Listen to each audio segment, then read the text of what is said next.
राधे राधे दोस्तों। देवता और दैत्य सदैव आपस में लड़ते रहते थे। जैसा कि आप जानते हैं कि बृहस्पति देवताओं के उपदेशक थे और शुक्राचार्य राक्षसों के उपदेशक थे। शुक्राचार्य मृत संजीवनी के नाम से जानी जाने वाली एक अद्भुत कला जानते थे। यह मृत लोगों को फिर से जीवित करने का ज्ञान था। चूंकि शुक्राचार्य इस कला को जानते थे, देवता एक भयानक स्थिति में थे। जिन राक्षसों को देवताओं ने मार डाला, उन्हें शुक्राचार्य ने तुरंत जीवित कर दिया। लेकिन बृहस्पति ऐसी कोई कला नहीं जानते थे, इसीलिए जितने भी देवता राक्षसों ने मारे, वे मरे ही रहे। देवताओं ने इस समस्या पर विचार किया और अंत में एक समाधान पर पहुंचे।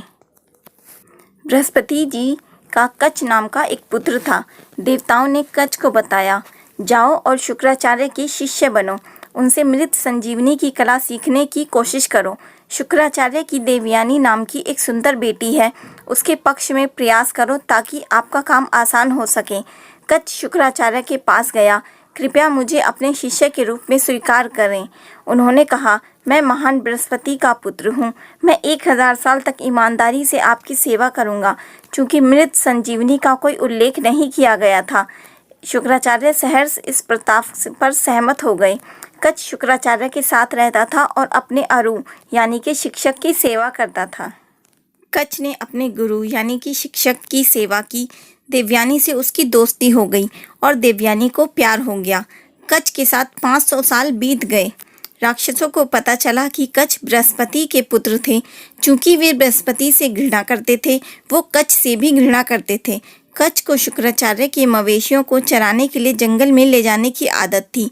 जब कच जंगल में अकेला था तो राक्षसों ने मौके का फायदा उठाया। उन्होंने कच को मार डाला, उसके शरीर को बाघों को खिलाया। शाम को मवेशी अकेले घर लौट आए। कच उनके साथ नहीं था। यह देखकर देवयानी ने अपने पिता से कहा, मवेशी बिना कच के घर लौट आए हैं। मुझे यकीन है कि किसी ने उसे मार डाला है।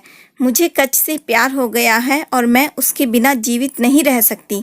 कृपया कुछ करें, चिंता ना करें। शुक्राचार्य ने देवयानी से कहा, मैं मृत संजीवनी की कला के साथ कच को वापस जीवन में लाऊंगा। जैसे ही शुक्राचार्य ने जादुई मंत्र का पाठ किया, कच उनके सामने प्रकट हुए, स्वस्थ और हार्दिक। दिन बीत गए। कच एक बार फिर जंगल में गया, इस बार फूल तोड़ने के लिए। राक्षसों ने उसे फिर से मार डाला, लेकिन इस बार उन्होंने शव को जला दिया और राख को शराब के एक प्याले में मिला दिया। वह शराब उन्होंने शुक्राचार्य को पिला दिया। जब कच नहीं लौटा तो देवयानी ने फिर अपने पिता को बताया, मुझे यकीन है कि किसी ने कच को मार डाला है। मैं उसके बिना जीवित नहीं रह सकती। कृपया कुछ करें। इस शक्ति के माध्यम से शुक्राचार्य ने पाया कि क्या हुआ था। उन्होंने अपनी बेटी से कहा, हमारे हाथ में एक वास्तविक समस्या है। कच मेरे पेट के अंदर है। मैं मृत संजीवनी के माध्यम से कच को बुलाकर उसे पुनः जीवित कर सकता हूँ, लेकिन इस प्रक्रिया में उसे मेरे शरीर को फाड़कर आना होगा। मैं मर जाऊंगा। मुझे बताओ प्यारी बेटी, तुम्हें क्या चाहिए? या तो कच या तुम्हारा पिता ही जीवित रहेगा। देवयानी ने कहा, मैं चुनाव से इनकार करती हूँ। देवयानी ने जवाब दिया, आपको और कच दोनों को जीवित रहना है। मैं दोनों के बिना जीवित नहीं रह सकती। शुक्राचार्य ने तब फैसला किया कि एक ही रास्ता है।